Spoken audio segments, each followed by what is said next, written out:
I'm Jane Sadowski. I was an investment banker on Wall Street for about just over 2 decades doing corporate finance and M&A. My area of expertise is power and utilities, which is not anything that I was educated for. I was a liberal arts major undergrad and a finance and accounting major for my MBA.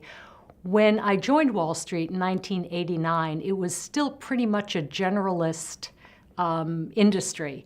By the time I was being promoted to VP, the industry had changed and people were looking for specialties.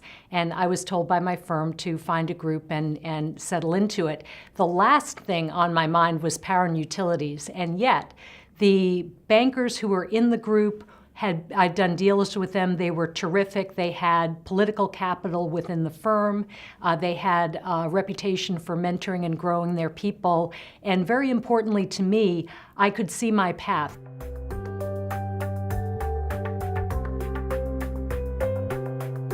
I would say for a young investment banker, again, my choice to go into power and utilities had to do with who I would be working for, how they were perceived within my firm, and was there room to grow, and a history of their promoting people.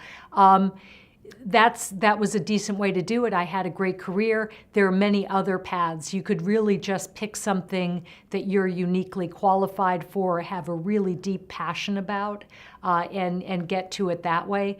So there are any number of paths to success.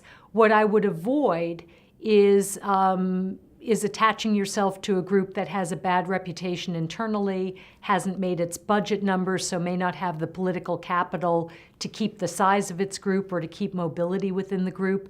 So I would be, I guess if I were to do an accounting, I would look at the dynamics of the group, the firm, and how that works out, and I would cross off groups that weren't in the top half and really struggle. And again, for me, the industry itself was the least important thing. And while I had no natural affinity for electricity, rather, except as a user, I'm really glad I picked that industry because there's just so much going on at all times. And you do become passionate about things that you know intimately well.